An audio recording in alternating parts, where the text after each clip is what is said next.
अवतीर्ण सेभ्य एव स यत्कृपालवमाश्रित्य तरन्ति भवसागरं पद्मावती मनोमोदं घनश्यामम् अहं भजे।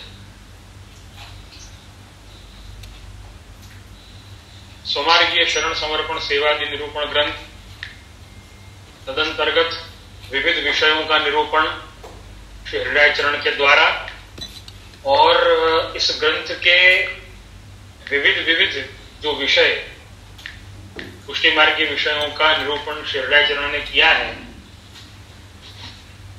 उसका अनुक्रम एक पुनरावर्तन का जो प्रकार अपने इस एफसीसी सत्संग के माध्यम से अपन हमेशा ही लेते हैं, तो वो पुनरावर्तन के क्रम में इस ग्रंथ में जो पहला विषय श्री राय जी ने निरूपित किया है वो सिद्धांत का था, जिस पर अपनी चर्चा हो चुकी है। तत्पश्चात शरणागति का था, उस पर भी चर्चा हो चुकी है। तत्पश्चात समर्पण का था, उस पर भी चर्चा हो चुकी है। तकरीबन 67 श्लोक इस ग्रंथ के श्री वल्लभ की कृपा से, श्री ठाकुर जी की कृपा से उस पर विवेचन हो चुका है। और अब आगे का क्रम जो सेवा विचार का जो क्रम है, उस विषय पर अपन को आगे बढ़ना है। लेकिन जैसे कि मैंने समझाया, जैसे कि मैंने बताया, इस ग्रंथ का जो क्रम श्री रायचरण ने लिया है, वो क्रम के अनुसार सिद्धांत, शरणागति, समर्पण, तत्पश्चात सेवा विधि, सेवा विधि का विषय श्री रायचरण ने लिया है। तत्पश्चात गुरु, गुरु कैसे होने चाहिए, गुरु के लक्षण तो नहीं कहेंगे अपन, लेकिन गुरु के गुण, उनकी चर्चा यहाँ पे श्री राय जी ने करी है। वैसे श्री रायचरण ने यदि कोई बहुत प्रैक्टिकली विचार करता हो, लॉजिकली विचार करता हो, तो ये कह सकता है कि गुरु के लक्षणों का निरूपण किया है। लेकिन मुझे ऐसा लगता है कि हम दासों के लिए, हम सेवकों के लिए गुरु के लक्षण कहना थोड़ा मुझे एक सेवक भाव के अनुकूल नहीं लगता। ऐसा लगता है कि अपन को गुरु के गुणों के विषय में या गुरु के स्वरूप के विषय, मुझे लगता है स्वरूप ज्यादा उचित शब्द होगा, उस विषय में श्री राय जी ने निरूपण किया है। तत्पश्चात सेवा, सेवा का विषय श्री राय जी ने लिया, और तत्पश्चात सेवा विचार। देखो, सेवा विधि, सेवा विचार, सारे शब्द एक जैसे लगते हैं, लेकिन एक जैसे सेवा विषय सेवा ही है। लेकिन सेवा के विषय होने के बावजूद भी इनमें बहुत सारे अपन आयाम अलग अलग देखेंगे, इनमें बहुत सारे अपन प्रकार अलग अलग देखेंगे। सेवा विधि की जहां पर बात थी, तो सेवा विधि के लिए श्री हृदय जी ने उसमें तदंतर्गत बड़ा ही सुंदर प्रकार बताया था। आप सबको अगर स्मरण हो तो उसमें आपसे आज्ञा ऐसे करते हैं कि सेवा की विधि किस प्रकार होनी चाहिए, अर्थात हमें सेवा का अनुक्रम क्या रखना चाहिए, हमें स्वरूप में अपनी स्वरूपासक्ति की दृढ़ता हमें रखनी चाहिए। तत्पश्चात जो सेवा का विषय है, उसमें वैराग्य, संतोष इत्यादि जो गुण हैं, उनका समावेश उसमें किया है। तत्पश्चात अब जो विषय जो चल रहा है, मैंने ये एक सूक्ष्म प्रकार आप सबको बता दिया है। अब जो विषय चल रहा है, सेवा विचार का विषय जो चल रहा है, उसमें प्रभु पर विश्वास रखना, और कैसा विश्वास रखना, ये बहुत ही दृढ़ता पूर्वक श्री हृदय चरण आप आज्ञा करते हैं। और हमें भी ये तैयारी जरूर रखनी चाहिए। भगवत सेवा करने के पूर्व, भगवत सेवा करने के पूर्व हमें यह तैयारी रखनी चाहिए कि हमारा विश्वास, हमारा दृढ़ आश्रय श्री कृष्ण हो। श्री महाप्रभु जी की आज्ञा अनुसार हम चलें, हमारा दृढ़ आश्रय श्री कृष्ण हो, उनके अलावा कुछ न हो। हमें अपार विश्वास श्री कृष्ण के ऊपर, श्री ठाकुर जी के ऊपर हमें रखना। तो ये सारे प्रकार हैं। और पिछली बार जो हमने विवेचन सुना था, व्यर्थ वचनों को न कहना, इस विषय पर आप श्री की आज्ञा, जिसका हमने विवेचन पूर्व जो सत्र हुआ था, मैं डेट देख करके बताता हूं। ये डेट थी 20 अक्टूबर डेट थी, तो काफी दिन हो गए हैं। पिछले हफ्ते में तो पूज्य गुरुदेव चरण का प्रागट्य उत्सव था, तो उस निमित्त से एफसीसी सत्संग का जो प्रकार था, उस दिन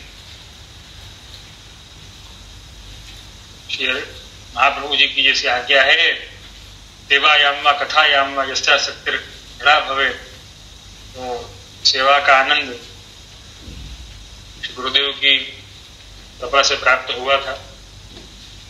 तो बस वही सद्भाग्य और वही आनंद की स्मृति आप सबके साथ मैंने साझा करी है। और अब आगे का जो प्रकार श्री राय जी आज्ञा करते हैं, उस पर विवरण, उस पर विवेचन और उस पर चर्चा प्रारंभ करते हैं। 68वें श्लोक की दूसरी पंक्ति में, कृष्णे समर्पयेन्नैव क्लिष्टं कापि प्रयत्नतः इष्टं लोके तथा स्वस्य यच्चिरं चित्तचिन्तितं तद्वै हि समर्पयेत् भक्त्या भक्ति संबंधी सर्वथा। हिंदी अनुवाद,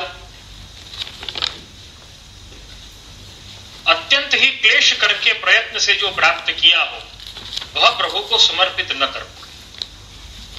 देखो, इसी श्लोक की जो पहली पंक्ति में श्री राय जी आप आज्ञा करते हैं कि हमें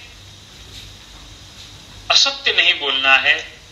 उस पर काफी चर्चा हुई थी। जैसा लगता है आप सबके स्मृति में रहा होगा। अगर नहीं स्मृति में रहा होगा तो अपने YouTube चैनल पर, सप्तमेश महाप्रभु पर, पिछले सत्संग सत्र का जो ऑडियो है वो अपलोड किया गया है, तो उस पर भी आप निश्चित तौर पर और अवलोकन कर सकते हैं। तो पूर्व में जो अपनी चर्चा हुई कि हमें सेवा के लिए व्यर्थ वचन नहीं कहने हैं, और अब श्री राय जी आप आज्ञा करते हैं कि अत्यंत क्लेश करके जो प्रयत्न किया हो, उससे जो प्राप्त हुआ हो, वह प्रभु को समर्पित नहीं करना। जिसे प्राप्त करने में सेवा से विमुख होकर अत्यंत ही क्लेश पाकर प्रयास करना पड़ा, वह प्रभु को समर्पित न करना। भगवान कहते हैं, भक्त प्रेम से किंचित भी मुझे जो अर्पण करता है वह मुझे अधिक होता है। अभक्त हो और बहुत कुछ मुझे अर्पण करे तो उसे मुझे संतोष ही नहीं होता। यानी बिना भक्ति मुझे जो बहुत कुछ अर्पण किया जाता है वह मुझे संतुष्ट करने के लिए अपर्याप्त है। बड़ी ही सुंदर जो बात यहाँ पे श्री राय जी ने भगवद वाणी की ही यहाँ पर कोट करी है। पत्रम पुष्पम फलम तोयम जो में भक्त प्रयच्छतु। बड़ा ही सुंदर प्रकार है ये, और ये समझने वाली बात है। देखो, मैं आप सबसे ये बात कहना चाहूंगा खास करके कि हमें क्लेश करके और सेवा कभी नहीं करनी चाहिए। आप सबको ये बात मालूम होगी। सबको मैंने कई वैष्णवों से ये सुना है, ये कई वैष्णवों को कहते हुए सुना है, या उनके परिवारजनों को कहते हुए सुना कि देखो सेवा करते हैं लेकिन इतना क्लेश करते हैं, तो ऐसी सेवा का क्या तात्पर्य।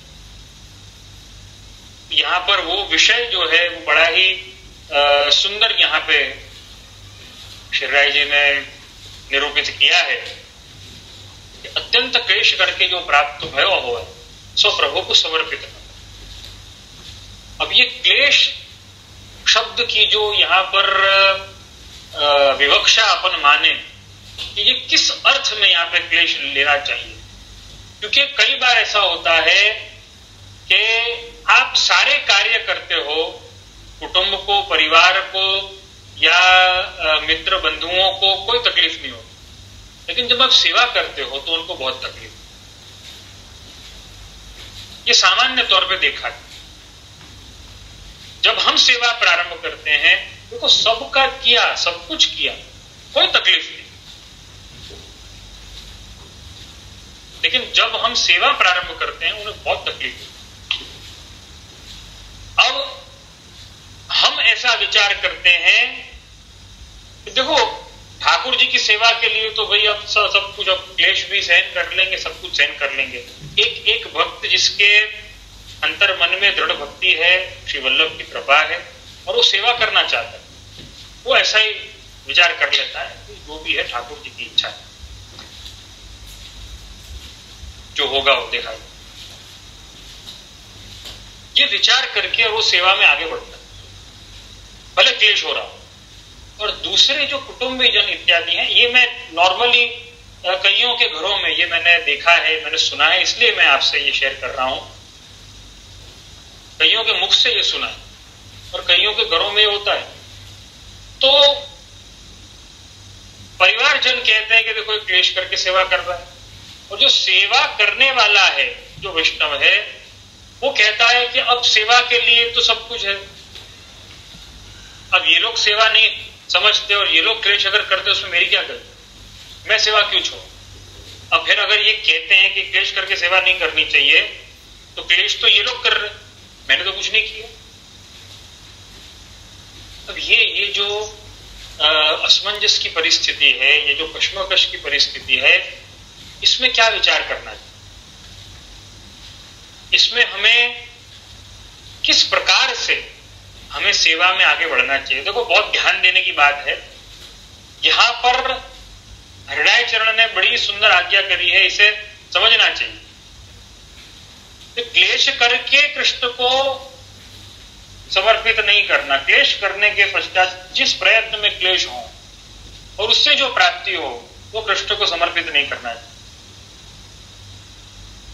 देखो क्लेश कहां पर होता है? क्लेश वहां पर होता है जहां पर आपका जुड़ाव होता है। मेरी बात ध्यान से आप समझना। अगर कुटुंब में, अगर परिवार में, अगर किसी आत्मीय से ऐसा जुड़ाव और वो जुड़ाव ऐसा है कि हमें सेवा करने से रोकता है, जुड़ाव ऐसा है कि वो हमें सेवा करने से रोकता है। अब ऐसी परिस्थिति में अगर आप देखने जाएं तो ऐसा जुड़ाव जो हमें सेवा करने से रोक रहा है, फिर भी हम जुड़े रहना चाहते हैं। मेरी बात ध्यान से आप समझो, अन्यथा मत लेना कोई, इस बात को किसी दूसरे अर्थ में मत लेना और न तो दूसरे अर्थ में इसको प्रचारित कर। मेरे कहने का तात्पर्य मैं स्पष्ट करूंगा, निश्चित तौर पे प्रयत्न करूंगा, स्पष्ट तो आप श्री वल्लभ भी कर सकते हैं। तो जो क्लेश करने की बात है, क्लेश किससे होगा? कि क्लेश उससे होगा जिनसे हमारा प्रेम है, जिनसे हमारा जुड़ाव।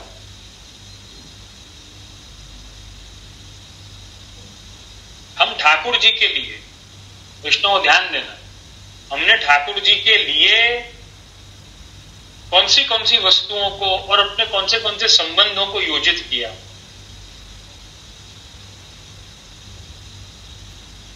हकीकत तो यह है कि जब ब्रह्म संबंध होता है तो ब्रह्म संबंध के समय में सभी संबंध और सब कुछ हमने प्रभु को समर्पित तो कर दिया, लेकिन वही संबंध जो है वो अब हमें अटका रहा है, वो अब हमें रोक रहा है हमें पूर्ण प्रकार से समर्पित होने। ऐसी परिस्थिति में क्या किया जाए? बहुत ही महत्व की बात। देखो यहां पर क्लेश का अर्थ यही, श्रीरायचरण आप जिस क्लेश की बात कर रहे हैं, देखो मैं एक दूसरी बात भी आप सबको समझाता हूं। श्री महाप्रभु जी ने जो आज्ञा करी है, उदासीने स्वयं कुर्यात् प्रतिकूले गृहम त्यजेत्, मतलब अगर कुटुंबी जन, अगर आत्मीय जन जो है वो सेवा में उदासीन हो, उनको कोई इंटरेस्ट नहीं हो, तो हमें स्वयं सेवा करनी चाहिए। और प्रतिकूल हो, मतलब विरोधी अगर हो, तो प्रतिकूले गृहम त्यजेत्, हमें उनसे सारी आसक्ति का त्याग कर देना चाहिए। ये आज्ञा श्री महाप्रभु। अब हरिराय चरण ये आज्ञा करते हैं, क्लेश करके प्रभु को समर्पित नहीं करना चाहिए। अब जब उनके प्रति हमें समझो वो सेवा में उदासीन है, उनके प्रति हमारा कोई भाव नहीं रहेगा, तो वो लोग तो क्लेश करने वाले हैं। तो क्या वो पंक्ति जो महाप्रभु जी की आज्ञा, जो श्री महाप्रभु जी ने करी हुई है वो आज्ञा, और यहां पर श्री हरिराय जी ने जो आज्ञा करी है, यह आज्ञा में कहीं ना कहीं विरोधाभास हमें दिखे। श्री महाप्रभु जी कहते हैं उदासीन हो तो स्वयं करना, और अगर विरोधी हो तो उनको छोड़ देना। त्यजेत गृहम त्यजेत। और यहां पर श्री हरिराय चरण आज्ञा करते हैं कि क्लेश करके सेवा नहीं करना। उदासीन अगर वो हैं तो उन्हें भी अच्छा तो लगेगा नहीं, हम सेवा करें तो क्लेश तो होने वाला। तो ये दोनों विरोधाभासी नहीं है। देखो, हृदय चरण की वाणी श्री महाप्रभु जी की वाणी का अतिक्रमण नहीं करती है, अतिक्रमण नहीं किया है, लेकिन यहां पर थोड़ा हमें यह समझने की आवश्यकता है कि इसे किस ढंग से हम अपने जीवन में उतारें। तो देखो, क्लेश वहां पर होगा, बहुत ध्यान से सुनना, क्लेश वहां पर होगा हृदय जी के अनुसार, क्लेश वहां पर होगा जब आपका जुड़ाव वैसा। और उदासीनता जिसकी बात श्री महाप्रभु जी करते हैं, वो उदासीनता वहां पर कारगर होगी जहां पे आपने सारी आत्मीयता प्रभु से जोड़ी हुई। वहां पे उदासीन होने पर आपको खुद को सेवा करने में कोई संकोच नहीं होने वाला। वहां पर प्रतिकूल होने पर, विरोधी होने पर, कुटुंबियों का, घर का विरोध होने पर हमें उनमें आसक्ति का भाव छोड़ने से कोई तकलीफ नहीं होने वाली है, और न उनको तकलीफ होने वाली।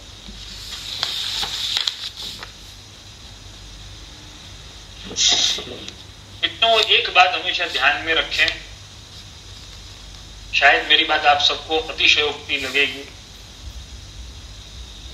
अगर आपके चित्त में, अगर आपके मन में जरा सा भी वल्लभ के सेवक होने का भाव है, आपको जरा सी भी प्रभु की सेवा करने की इच्छा है, तो अपने लौकिक संबंधों को एक दिशा देने के पहले, एक शुरुआत करने के पहले थोड़ा विचार मंथन कर, थोड़ा विचार मंथन कर लें कि ये संबंध में किस तरीके से मुझे आगे बढ़ना है। थोड़ा विचार मंथन कर, और उसके साथ में ये भी विचार करें कि जो मेरा प्रभु के साथ में संबंध है, जो मेरा प्रभु के साथ में समर्पण है, वो समर्पण का कैसे, क्या प्रकार रहेगा। मैं आपसे यो नहीं कह रहा हूं कि आप संबंध नहीं बांधो और ये आप सब ये वाली सारी बातें नहीं करता, लेकिन मेरे कहने का तात्पर्य मात्र इतना है कि हमें विचार मंथन कर लेना चाहिए। ज्यादातर मुझे ऐसा लगता है 100 में से 98% केस में ऐसा होता है कि पहले उसका विचार कभी भी किया ही नहीं जाता। अरे सेवा ही तो है, अरे भक्ति तो है, अरे वैष्णवता तो है, देखा जाएगा, हो जाएगा, ठाकुर जी कर देंगे। मुझे एक बात समझ में नहीं आती है कि हम सेवा के लिए ऐसा कहते हैं ठाकुर जी कर देंगे, लेकिन हम लौकिक के लिए कभी ऐसा नहीं कहते कि ठाकुर जी कर देंगे। उसमें तो हम बहुत बढ़ चढ़कर हिस्सा लेते हैं, बढ़ चढ़कर उसमें इंटरेस्ट लेते हैं। उस व्यक्ति की जो क्या बोलते हैं प्रोफेशनल हिस्ट्री है या उसकी सोशल हिस्ट्री है, वो सब खंगाली जाती है, तत्पश्चात वहां पर आगे बढ़ा जाता है।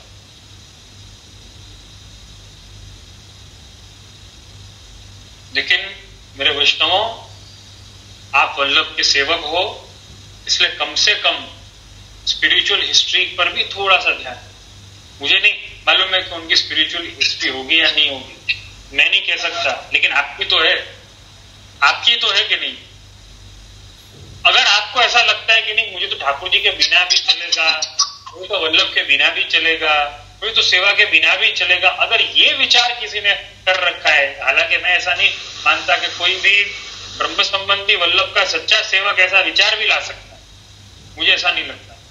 लेकिन अगर ऐसा विचार किसी ने किया है, अब हरिणा ये विनिर्मुक्ता से मगना भव सागर है, अगर प्रभु ने उन्हें विशेष प्रकार से मुक्त कर दिया है, विनिर्मुक्त कर दिया है और वो भवसागर में मग्न हो गए हैं, तब ऐसा विचार आना बहुत स्वाभाविक हो जाता है और मैं उनके लिए कोई टिप्पणी नहीं कर सकता। लेकिन मैं उनके लिए जरूर कह सकता हूं जिन्होंने ऐसा विचार किया होगा कि देखो ऐसा होता है ना कि जब विवाह होता है, जब संबंध होता है, तब क्या सबको एडजस्ट करना पड़ता है, बाद में सब हो जाएगा, बाद में निश्चित तौर पर होगा, मना नहीं करता,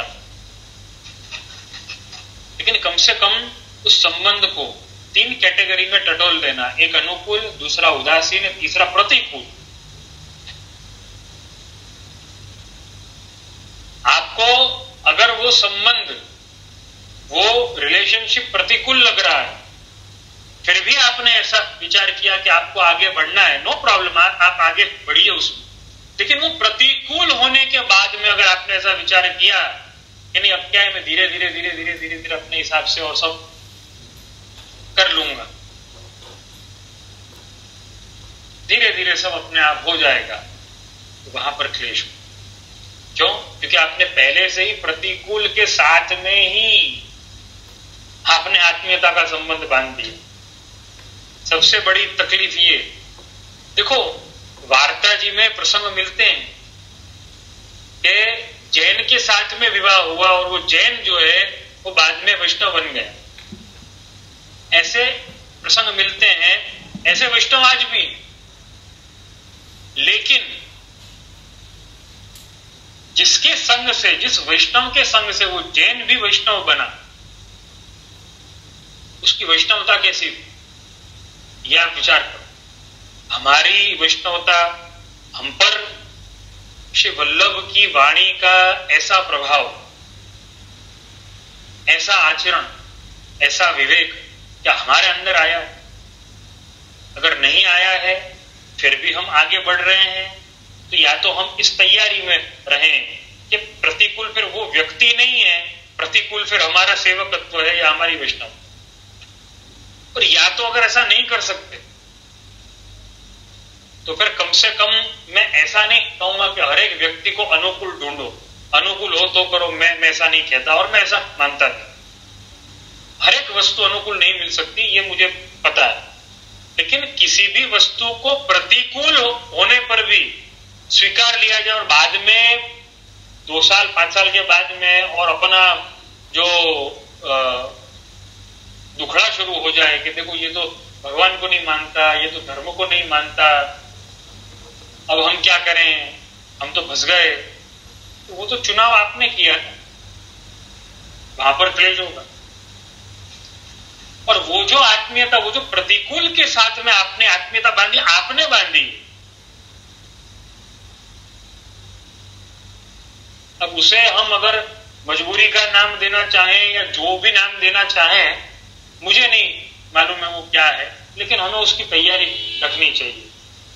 3 कैटेगरी हम मान लें, श्री महाप्रभु जी की वाणी का ही संदर्भ लेकर के मैं समझा रहा हूं, अनुकूल, उदासीन, प्रतिकूल। अगर हमने चुनाव अनुकूल का किया है तो तद अनुकूल सब होने वाला है, अगर हमने उदासीन का किया है तो तद अनुकूल सब होने वाला है, और प्रतिकूल का किया है तो फिर तो स्पष्ट है। फिर हम एक्सपेक्ट अगर करते हैं कि नहीं हमारा जो आत्मीय है या जिससे हमारा रिलेशनशिप है, जो हमारा जीवन साथी है, वो प्रतिकूल होने के बावजूद भी देखो मैंने तो सोचा था ये चेंज हो जाएगा, अरे भाई तुम चेंज होते हो क्या? तुम चेंज हुए? नहीं होते हैं अपन चेंज। जब हम चेंज नहीं होते तो वो चेंज हो जाएगा, तो क्या नहीं मुझे सोचा कि ठाकुर जी का सामर्थ्य है, ठाकुर जी उसको चेंज करेंगे। अरे ठाकुर जी पहले तुमको तो चेंज है ना, कर नहीं पाए मैंने ठाकुर जी के सामर्थ्य पे प्रश्न चिन्ह लगा नहीं रहा हूं, लेकिन हमने इतना अधिकार क्या ठाकुर जी को दिया, क्या इतनी सत्ता हमने ठाकुर जी को दी हमारे पर कि हम चेंज हो सके भगवत शरणागति के द्वारा? प्रभु की सामर्थ्य पे कोई प्रश्न चिन्ह नहीं। प्रभु तो सब करने में समर्थ है। कर्तुम अकर्तुम अन्यथा कर्तुम, उसमें कोई संशय नहीं। लेकिन अगर हम अपने आप को भगवत शरणागति के बावजूद भी चेंज कर सके हैं थोड़ा बहुत, तो मुझे लगता है कि हमें ये एक्सपेक्टेशन नहीं होगा कि दूसरा चेंज हो। क्योंकि भगवत कृपा, सबसे बड़ी भगवत कृपा यह है कि हमें हमारे जीवन में श्री वल्लभाचार्य जी जैसे, श्री महाप्रभु जी जैसे हमें गुरु मिले, गुरु का आशीर्वाद मिला, गुरु के उपदेश प्राप्त हुए, गुरु की सेवा प्राप्त हुई। ये सबके बावजूद भी यदि हमने जीवन में हमारे निर्णयों को, देखो हमारे निर्णय अच्छे हो सकते थे, हमारे निर्णय विवेकपूर्ण हो सकते थे, लेकिन चूका कौन? हम चूके। हमने हमारी शरणागति पर, हमने हमारे समर्पण पर कोई ध्यान नहीं दिया, तो वो विवेक हम चूके हैं। और वो विवेक चूकने के बाद में अगर हमें ऐसा लगता है कि नहीं अब ठाकुर जी कृपा करेंगे, तो ठाकुर जी को श्रम देने वाली बात है। महाप्रभु जी कभी ऐसा नहीं विचार करते। इसीलिए तो वो प्रसंग जो है चैतन्य महाप्रभु का एवं श्रीमद् वल्लभाचार्य जी का, श्री महाप्रभु जी का, उसमें कितना स्पष्ट है। चैतन्य महाप्रभु ने जगन्नाथपुरी पहुंचने में, पुरुषोत्तमपुरी पहुंचने में जंगल का मार्ग अपनाया, और श्री महाप्रभु जी ने, श्रीमद् वल्लभाचार्य जी ने राजमार्ग अपनाया। श्री महाप्रभु जी को पहुंचने में थोड़ी देर हो गई, चैतन्य महाप्रभु तो वहां पर पहुंच करके और बड़ा आनंद श्री जगन्नाथ जी के सामने सन्मुख होकर के और भक्ति भाव सेवा वगैरह से परिपूर्ण आनंदित होकर के, और वो तो श्री महाप्रभु जी को मिले, और चैतन्य महाप्रभु ने श्री महाप्रभु जी को कहा कि मैंने आपसे कहा था मेरे साथ में आ गए हो तो कितना अच्छा रहता, तो पहले पीछे देखो। चैतन्य महाप्रभु ने देखा तो साक्षात ठाकुर जी खड़े हैं, क्योंकि तुमने ठाकुर जी को श्रम करवाया, जंगल के मार्ग से आए, कितने भयंकर पशु और कितना खतरा था, लेकिन तुम्हारा रक्षण ठाकुर जी ने किया। लेकिन मैं राजमार्ग से इसलिए आया कि भले देरी हो पर ठाकुर जी को तो श्रम न पड़े। वैष्णव, इसी बात से हमें, ये तो प्रसंग ऐसे तो कई हैं, हमारे श्री महाप्रभु जी ने हमें कई प्रसंगों के द्वारा एक उपदेश दिए हैं जो हमारे जीवन में विविध विविध पहलुओं पर हमें बहुत काम आते हैं, यदि हम ध्यान देते हैं तो। यदि हम ध्यान नहीं देते तो एक अलग बात, तो क्लेश होने वाला है। अगर ध्यान नहीं देते तो क्लेश होने वाला है। तो जीवन में निर्णय ऐसा लें, जीवन में राजमार्ग की पसंदगी करें, तो ठाकुर जी को परिश्रम नहीं हो। देखो, जंगल का मार्ग लोगे तो फिर ठाकुर जी को परिश्रम होगा। देखो, प्रभु तो बहुत कृपालु, लेकिन हमें यह विचार करना है कि प्रभु कृपालु तो हैं, लेकिन क्या हमें उन्हें श्रम देना चाहिए? और जबकि हमारे पास में निर्णयों की स्वतंत्रता है, ये परिस्थिति में क्या हमें प्रभु को श्रम देना उचित है? यदि नहीं है तो हमें राजमार्ग की पसंदगी करनी चाहिए। मतलब हमारे निर्णय जो हैं वो तीन प्रकार के जो क्लासिफिकेशन मैंने आपको बताया, अनुकूल, उदासीन और प्रतिकूल, इस कसौटी पर पहले अपने निर्णयों की जांच करें, तत्पश्चात आगे बढ़ें, और उसके बाद में प्रभु को श्रम देने का विचार न करें। अगर जंगल का मार्ग, मेरी बात का मतलब आप सब समझ गए होंगे, अगर पसंदगी जंगल के मार्ग की करी है तो फिर जंगल के मार्ग की पसंदगी करते हुए उसमें आनंदित रहें। फिर उसमें जो भी आदि व्याधि उपाधियां आए भगवत इच्छा मान के वो सब स्वीकार करें, और राजमार्ग की पसंदगी करी है तो तदनुकूल चलना हो। तो कहने का तात्पर्य यह है कि हम जीवन में क्लेश तब लेकर के आते हैं अपने, जब हमारी पसंदगी वैसी होती है, हमारे निर्णय वैसे होते हैं, जब हम गुरु उपदेश को नहीं मानते, हम नहीं सुनते या नहीं समझते होंगे, कारण जो भी। यहां पर श्री हृदयाचरण ने जो आज्ञा करी है, कृष्णे समर्पयेन नैव क्लिष्टम कापि प्रयत्नतः, क्लेश के द्वारा प्रयत्न किया गया हो और उस प्रयत्न से जो वस्तु प्राप्त हो वो कृष्ण को समर्पित नहीं करनी। तो यहां पर मैं वस्तु से भी ज्यादा मैं उस जीव की बात करूंगा, मैं उस व्यक्ति की बात करूंगा जो सेवा कर रहा है। वस्तु तो है ही, श्री हृदयाचरण ने तो वस्तु की ही बात करी है, लेकिन मैं उस व्यक्ति की भी बात करूंगा जो सेवा कर रहा है। उसके निर्णय जो है वो इतने महत्वपूर्ण है उसके जीवन के लिए कि अगर वो अपने निर्णयों पर विचार नहीं करता, निर्णय लेने के पहले विचार नहीं करता, अपना जीवन साथी, अपने आत्मीय संबंध, अपना प्रोफेशन, ये सारी वस्तुओं में अनुकूल, उदासीन, प्रतिकूल तीनों क्लासिफिकेशन लागू पड़ते हैं। ऐसा ही नहीं है कि जीवन साथी के लिए लागू पड़ता है, सबके लिए लागू पड़ता है। और अगर ये जो क्लासिफिकेशंस पर हमने ध्यान दिया है और हमें अनुकूल, उदासीन और प्रतिकूल तीनों में से स्पष्टता पूर्वक दिख रहा है कि ये प्रतिकूलता की, उदासीनता की अनुकूलता, तत्पश्चात भी हम आगे बढ़ते हैं तो फिर भगवत इच्छावश अनुकूल होगा तो आनंद मिलेगा, प्रतिकूल होगा तो क्लेश मिलने वाला है। लेकिन कहने का तात्पर्य यही है कि हमें सबसे बड़ी बात यह है कि हमारा जुड़ाव जो है वो प्रभु से इतना होना चाहिए। देखो विष्णु, मेरी बात ध्यान से सुनना, हमारा जुड़ाव प्रभु से इतना होना चाहिए, इतना सच्चा होना चाहिए कि उस जुड़ाव की, उस समर्पण की सच्चाई से हमारा जीवन साथी जो हो, हमारा प्रोफेशन या जो भी, जिस वस्तु से, जिस व्यक्ति से आपका जुड़ाव हो, वो भी प्रभु से जुड़ जाए।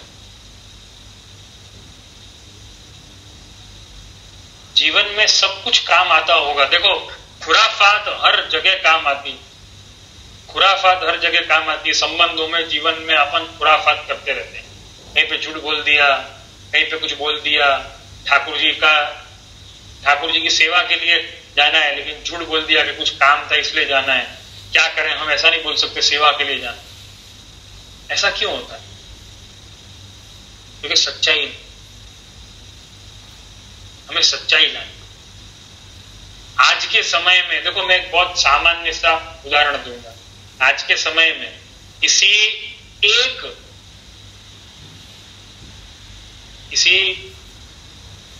घर में, किसी परिवार में कोई बहू, पति पत्नी हो,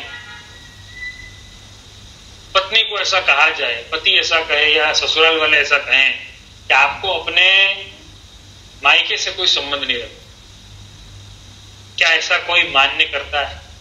अगर कोई ऐसा कहे कि नहीं, आपको अपने माता पिता के घर नहीं जाना, या माता पिता के घर जाने नहीं दे, या जाए तो बहुत टोके, बहुत ताने मारे, आज के समय में ऐसा कौन स्वीकार करता है? आप बताएं। कोई स्वीकार नहीं करता। लेकिन वहीं पर अगर बात सेवा किया है, अगर भक्ति किया है, अगर ठाकुर जी किया है, वहां पर सब मना करते हैं और लोग मानते हैं, लोग मानते हैं। देखो पूर्व काल में ऐसे भी प्रसंग सुनने में आए हैं कि ससुराल वालों ने बहू को माता पिता के साथ में कोई संबंध रखने नहीं दिया और बेचारी बहू को भी मानना पड़ा। जीवन भर उसने अपना जीवन वहां पर निकाल दिया ससुराल में और बेचारी कुछ बोल नहीं सके। लेकिन क्या आज वो परिस्थिति है? क्यों? क्योंकि उसको गौरव है अपने पियर, अपने माता पिता का, उसको गौरव, उसका जुड़ाव है और वो सच्चा जुड़ाव है। सच्चा जुड़ाव है, इसलिए कोई नहीं रोक सकता, कोई नहीं रोक सकता। तो फिर भगवत सेवा में क्यों कोई रोक सकता है? कैसे रोक सकता है? जुड़ाव सच्चा होना चाहिए, अपना जुड़ाव सच्चा रखें। और वो सच्चा जुड़ाव जो है, देखो सिर्फ कहने से नहीं होगा, नहीं सच्चा ही होगा ना जुड़ाव ठाकुर जी से। झूठा भी कोई होता है क्या? क्या बात कर, तो झूठा जुड़ाव होता है ऐसा मैं नहीं बोल रहा हूं, लेकिन सच्चा जुड़ाव कैसे होगा? सच्चा जुड़ाव श्री महाप्रभु जी के वचनों के पालन से होगा, वचनों के अनुकरण करने से होगा। प्रभु से सच्चा जुड़ाव केवल महाप्रभु जी की आज्ञा पूर्वक जीवन जीने से होता है, केवल महाप्रभु जी की आज्ञाओं का अनुसरण करने से होता है वैष्णव। अन्यथा वो जुड़ाव सच्चा जुड़ाव नहीं है। हमें लगता होगा लेकिन वो सच्चा जुड़ाव नहीं है वैष्णव। तो यहां पर जो क्लेश की जो बात है वो अपने जुड़ाव से हमें पहचानना है कि क्लेश कब होता है। क्लेश के द्वारा जो प्रयत्न किया गया हो और उससे जो प्राप्त हो वो प्रभु को समर्पित नहीं करना। वो कोई वस्तु हो, कोई व्यक्ति हो, कोई संबंध हो, चाहे अपन ही क्यों हो, क्लेश से नहीं करना। तो क्लेश कब होता है? जब हमारा अन्य वस्तुओं के साथ में जुड़ाव होता है। तो बहुत ही सरलता से अगर हम समझें तो हमारा मुख्य जुड़ाव, हमारा एकमात्र जुड़ाव तो प्रभु से होना चाहिए और ब्रह्म श्री कृष्ण से होना चाहिए। और अगर प्रभु से हमारा जुड़ाव है तो सबसे हमारा जुड़ाव प्रभु के उस जुड़ाव के अंतर्गत हो।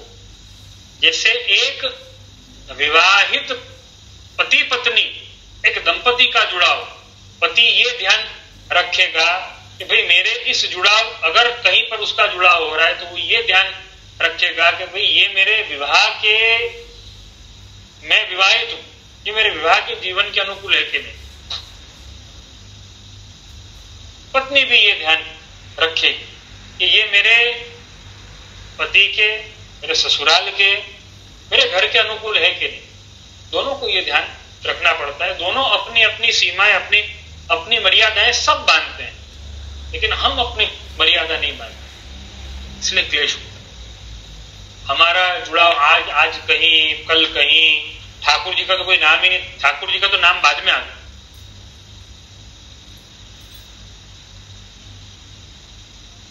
विष्णु जब तक समस्या खड़ी नहीं होती ना तब तक ठाकुर जी को याद ही नहीं करता। तकलीफ ये। और ऐसा क्यों होता है मालूम? क्योंकि हम सिर्फ केवल बुद्धि से जुड़े हुए हैं ठाकुर जी से। हमने सिर्फ दिमाग लगाया है, प्रभु से जुड़ने में सिर्फ दिमाग लगाया है, भक्ति से जुड़ने में, सेवा से जुड़ने में, वल्लभ से जुड़ने में, गुरु से जुड़ने में सिर्फ दिमाग लगाया, हमने मन नहीं लगाया है, हृदय नहीं लगाया है। वैष्णव जहां पर दिमाग लगता है ना, जहां पे बुद्धि लगती है ना, वहां पे सिर्फ दिमाग लगता है। देखो, लेट मी करेक्ट इट, जहां पे सिर्फ दिमाग लगता है, सिर्फ बुद्धि लगती है, वहां पर क्या होता है मालूम? वहां पे विध्वंस होता है, वहां पे तोड़फोड़ होती है, वहां पे टूट फूट होती है, जहां पे बुद्धि लगती है। लेकिन जहां पे मन लगता है, जहां पे हृदय लगता है, वहां पे आनंद होता है, वहां पे सुख होता है, वहां पे सेवा होती है, वहां पर प्रेम है। ये हमें खास ध्यान हमें रखना चाहिए। अथवा इसको ऐसे भी मान सकते हैं, जहां पे प्रेम है वहां पे मन लगेगा, हृदय लगेगा, बुद्धि नहीं लगेगी। देखो, मैं एक उदाहरण दूंगा इसका। आप किसी बच्चे को कोई खिलौना दो,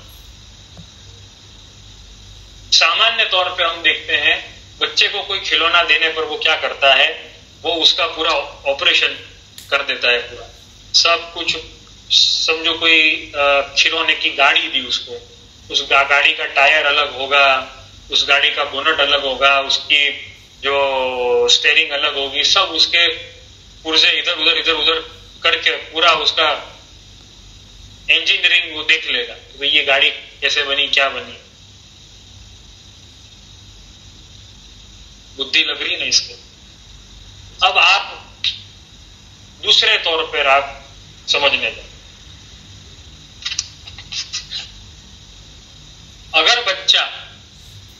अगर कोई छोटे बच्चे को खिलौना दिया जाए तो उसको तोड़फोड़ करके और खेलने लगता है, लेकिन वहीं पर समझो, देखो वहां पर खिलौने से खेलने में उसको आनंद कब आएगा, जब वो तोड़फोड़ कर देगा तब आनंद है। लेकिन वहीं पर उसकी मनपसंद कोई वस्तु दे दिया, समझो किसी बच्चे को चॉकलेट बहुत पसंद है और आपने चॉकलेट उसको दे दी, वो चॉकलेट को इतनी संभाल के रखेगा, वो अपने जो उसकी जो अलमारी में कोई उसका ड्रॉवर होगा, कोई खाना होगा, कोई उसका पर्स होगा, कोई उसका बैग होगा, बड़ी संभाल के रखेगा। अपन ने कहा कि नहीं आज नहीं खाना कल खाना, बड़ी संभाल के रखेगा। उसमें से भी वो चॉकलेट को भी बड़े संभाल संभाल के खाएगा। उसने एक निकाली, दूसरी निकाली, तीसरी निकाली, गिनता रहेगा, अभी तो इतनी है, अभी तो इतनी है, अभी तो इतनी। ये प्रेम है, ये प्रेम, ये जुड़ाव। और खिलौना उसको दिया तो बिल्कुल तोड़ फोड़ करके और ठिकाने पाड़ है, क्योंकि वहां पर बुद्धि लग रही। तो बुद्धि लगाना ये गलत नहीं है, लेकिन सिर्फ बुद्धि लगाना ये गलत, सिर्फ बुद्धि लगाना ये गलत है। कि बुद्धि के साथ में अगर मन लग रहा है तो उससे बड़ी बात कोई नहीं हो सकती, उससे बड़ा आनंद नहीं हो सकता। बच्चे को चॉकलेट देने पर इतनी संभालता है और खिलौना देने पर तोड़ फोड़ कर ठिकाने पाड़ता। सिर्फ बुद्धि नहीं लगनी चाहिए। हमारे क्लेश का कारण यही है, हम धर्म में सिर्फ बुद्धि लगाते हैं, हम भक्ति में सिर्फ बुद्धि लगाते हैं, उसमें मन नहीं लगाते। मन लगाए, जहां हमारा मन लगेगा, जहां हमें प्रेम हो, प्रभु से हमें प्रेम होगा, वल्लभ से हमें प्रेम होगा, वल्लभ के प्रति, प्रभु के प्रति हम समर्पित होंगे, श्री महाप्रभु जी के सिद्धांतों के प्रति हमारे मन में गौरव का भाव होगा, आदर का भाव होगा, तो हम जीवन में आगे बढ़ सकेंगे। ज्यादातर लोग ऐसा मानते हैं कि ये सारी वस्तुएं जीवन में आगे बढ़ने से रोकती हैं। अरे ये सारी वस्तुएं जीवन में आगे बढ़ने से रोकती नहीं है, ये सारी वस्तुएं जीवन में आप आगे बढ़ रहे हो ना, तो और सारी बाधाएं आने से रोकती। महाप्रभु जी ने किसी भी व्यक्ति को कभी नहीं रोका। उसके लौकिक में भगवत कृपा से उसे जो प्राप्ति होनी हो वो जरूर हो, जरूर करे, कोई आपत्ति नहीं है। सिर्फ इतना कहा है कि तू सुखी रहे, अपने सेवक को तू सुखी रहे, तेरे जीवन में क्लेश ना हो, इसके लिए जुड़ाव प्रभु से रख। और उस जुड़ाव को मुख्य मानते हुए प्रभु से जुड़ाव से लगे हुए सारे जुड़ाव अपने लौकिक के कर, अगर वो नहीं किया तो तेरे जीवन में क्लेश आने वाला है। और समर्पण से तू चूक नहीं सकता, सेवा से तू चूक नहीं सकता, तो फिर क्लेश से ज्यादा और क्या होगा, क्लेश से अतिरिक्त और क्या मिलेगा। यहां पर हम वैष्णव चूक रहे हैं। कितनी बड़ी बात यहां पे अनुवादक ने समझाई है। देखो यहां पर वही बात, भक्त प्रेम से जो भी कुछ अर्पण करे वो सब मुझे मंजूर है। ये कौन सा प्रेम? हम ऐसा मानते हैं, अरे भगवान ने तो कहा कि प्रेम से अर्पण करो, वो सब कुछ मंजूर है। मुझे बहुत प्रेम आया, मैं तो धतूरे का बीज लेकर के आया हूं, लो प्रभु अंगीकार करो। धतूरे का बीज क्या अंगीकार होता है? फिर अपन कहेंगे कि भगवान ने तो कहा था कि प्रेम से ला। अरे भाई ऐसा कैसा प्रेम?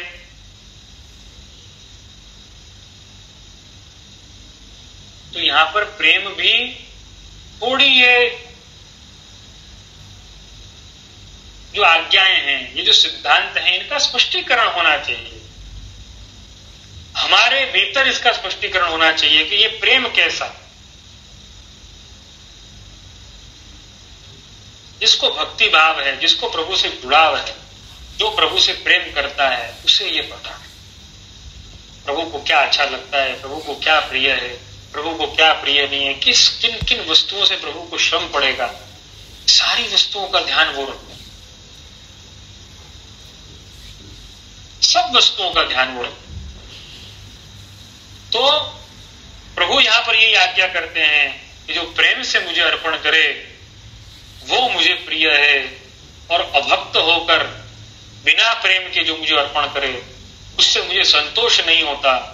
भक्ति रहितता, भक्ति सहित, मैं हमेशा ये बात समझाता हूं कि प्रभु को भक्ति सहित की गाली ज्यादा प्रिय है भक्ति रहित के गुणगान से। भक्ति रहित होकर के प्रभु का कीर्तन गाओगे ना, प्रभु को नहीं प्रिय लगेगा, लेकिन भक्त होकर के और जो प्रभु को भक्ति के सहित गाली भी दे देगा तो वो प्रभु को प्रिय हो जाएगा। ये विशेषता है।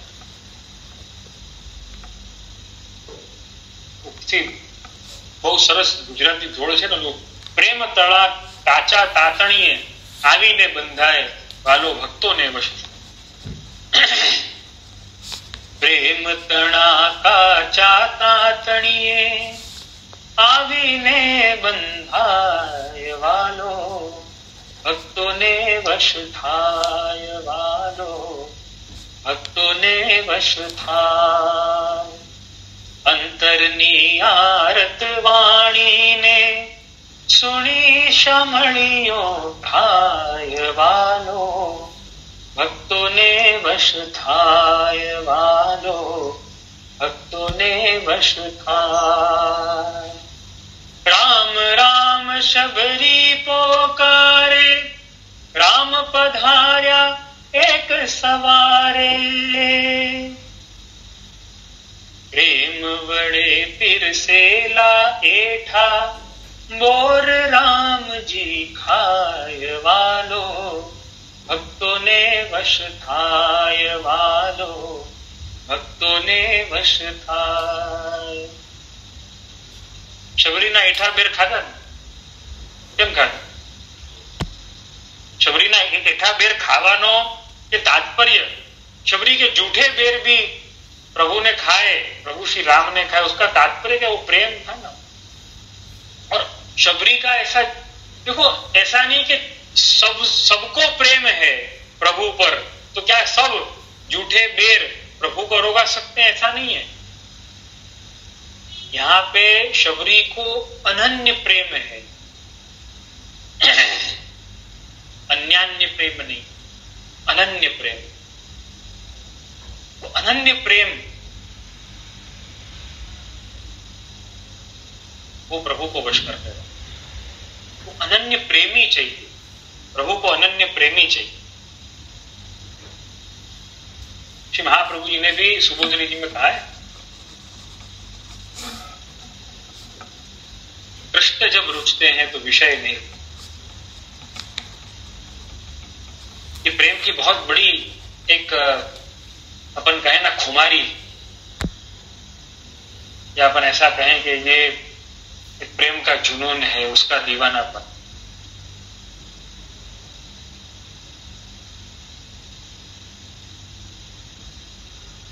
प्रभु जब रुचते हैं, कृष्ण जब रुचते हैं तो और कुछ रुचना बंद हो जाता है। प्रभु जब सुहाते हैं, जब सेवा सुहाती है, जब भक्ति सुहाती है, बाकी सब अनसुहावना लगता है। ऐसा नहीं है कि सब अनसुहावना हो गया है, लेकिन उसका हृदय, उसका मन प्रभु के प्रति इतना आसक्त हो गया है, उसे सब अनसुहावना लग रहा है, उसे कुछ नहीं सुहा, उसके प्रेम की खुमारी। तो मुझे लगता है कि आज के जो विषय के साथ में निश्चित तौर पे मैंने न्याय किया है और न्याय करने का प्रयत्न किया है कि क्लेश की व्याख्या जो है, क्लेश कैसे होता है सेवा में, और क्लेश के द्वारा, क्लेश के प्रयत्न के द्वारा, क्लेश युक्त प्रयत्न करके जो प्राप्ति हुई है उसे समर्पित नहीं करना, उसे सूक्ष्मता से समझाने का मैंने प्रयत्न किया है आप सबके सम्मुख। तो अब कुछ सवाल का प्रकार अपन लेंगे।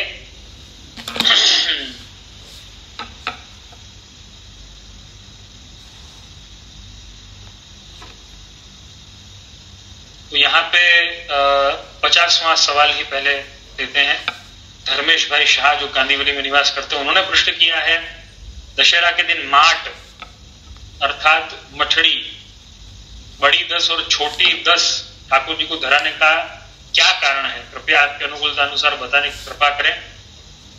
तो जो इन्होंने प्रश्न किया है, दशहरा के दिन छोटे माट 10 और बड़े माट 10 ऐसे आते हैं, ये प्रकार सप्तमेश महाप्रभु के घर का नहीं। श्री मदन मोहन प्रभु सप्तमेश महाप्रभु के घर में, सप्तम घर में केवल 10 नंग ही माट के आरोपते हैं, बड़ा छोटा ऐसा कोई उल्लेख नहीं है। 10 माट आरोपते हैं, यद्यपि साइज उसकी हर एक जन के सामर्थ्य के ऊपर है, उसके ऊपर कोई ऐसा कोई बंधन नहीं कि ये लिमिटेड साइज होनी चाहिए, इतनी बड़ी साइज या इतनी छोटी साइज, जो भी कुछ हो प्रभु ने जैसी अपन को प्रेरणा करी हो हम निश्चित तौर पर कर सकते हैं। साइज अपन अपनी अनुकूलता के अनुसार फिक्स करें, अपनी सामर्थ्य के अनुसार फिक्स करें, प्रभु जैसे प्रेरणा करें ऐसे फिक्स करें, नो प्रॉब्लम।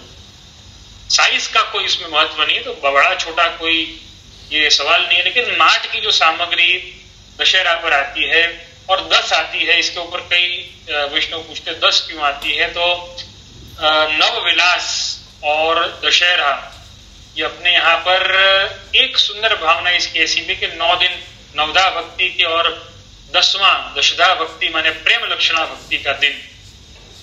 एक सुंदर भावना ऐसी भी है कि विजयोत्सव दशहरा विजयादशमी अर्थात विजयोत्सव के भाव से मनाया जाता है। तो ये प्रभु श्री राम की रावण पर विजय हुई वो तो है ही भाव, लेकिन दूसरा एक बड़ा ही सुंदर आधिदैविक भाव भी है। आधिदैविक भाव ये है कि श्री स्वामिनी जी के चरण में यव का चिन्ह है, जव का चिन्ह। गुजराती में अपने जव के जवनु चिन्ह श्री महाप्रभु जी श्री स्वामिनी जी के चरणों में जव का चिन्ह है, यव का चिन्ह है। और वो यव का चिन्ह जब इन नवदा भक्तियों से पोषित होता है तो वो अंकुरित होता है और अंकुरित होके और जवारा बनता है। और वो जवारा जब बनता है मतलब वो प्रेम अंकुरित हो गया, वो प्रेम लक्षणा भक्ति में परिवर्तित हो गया, तो उस प्रेम लक्षणा भक्ति रूपी जवारा को प्रभु धराते हैं श्रीमस्तक पर। और एक सुंदर भाव, बड़ा ही गूढ़ भाव ये है कि ये विजयोत्सव जो है ये स्वामिनी जी की विजय ठाकुर जी पर हुई, प्रेम लक्षणा भक्ति की विजय हुई, उसका विजयोत्सव है। ये भी बहुत ही सुंदर भाव है जो कई प्रकार के गूढ़ भाव अपने पुष्टि मार्ग में है। उनकी चर्चा जितनी भी करी जाए उतना कम है, लेकिन ये भी सुंदर भाव है। तो ये 10 नंग धरने का जो प्रकार है वो यही दशदा भक्ति के भाव से है। कई लोग इसको रावण के सिर से जोड़ते हैं जो बहुत ही गलत है, ऐसा नहीं मानना, तो वो ऐसा नहीं है। लेकिन दशदा भक्ति का भाव है अपने यहाँ पर, दशदा भक्ति का भाव है। अपने देखो हर उत्सव को, हर त्योहार को हर व्यक्ति अलग अलग ढंग से मनाता है। तो ये एक आधिदैविक भाव है अपना, पुष्टि भक्ति भाव है अपना। और उसके अंतर्गत हमारा ये विशेष भाव है, पुष्टि भक्ति मार्गियों का विशेष भाव है कि स्वामिनी जी की विजय प्रभु पर होती है, ये विजय उत्सव है। और इसी भाव से ये विजय उत्सव मनाया भी जाता है।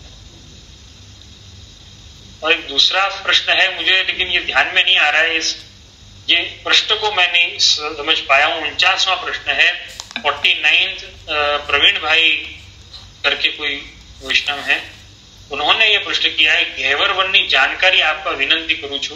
तो घेवरवन्नी शू जानकारी, એટલે मुझे ये समझ नहीं आया। तो आप अपने प्रश्न को जरा स्पष्ट करेंगे तो मुझे समझ में आएगा। तो आप अपने प्रश्न को स्पष्ट करिए और अगले सत्र में मैं उसका प्रति उत्तर देने का प्रयत्न निश्चित तौर पर करूंगा। और इसी के साथ में आज के सत्संग सत्र को यहाँ पर विराम देंगे। आप सभी के फीडबैक, सुझाव, शिकायतें और प्रश्न हमेशा स्वागत योग्य हैं और मेरे मनोबल को बढ़ाने वाले हैं। आश्रय के पद का गान करेंगे और विराम। दृढ़ चरण केरो भरोसो, दृढ़ चरण केरो। श्री वल्लभ नख चंद्र छटारु सब जग मांझ अंधेरो भरोसो दृढ़ इन चरणन केरो साधन और नहीं आकली में जासु होय निवेरो सूर कहाँ कहे द्विविध आंधरो बिना मोल को चेरो भरोसो दृढ़ इन चरणन केरो दृढ़ इन चरणन केरो भरोसो दृढ़ इन चरणन केरो। बोल श्री मदन मोहन लाल प्यारे की जय। श्याम सुंदर शिवने महारानी की जय। श्री गिरिराज धरण की जय। श्री वल्लभाधीश की जय। श्री गोसाई जी परम दयाल की जय। श्री घनश्याम जी परम दयाल की जय।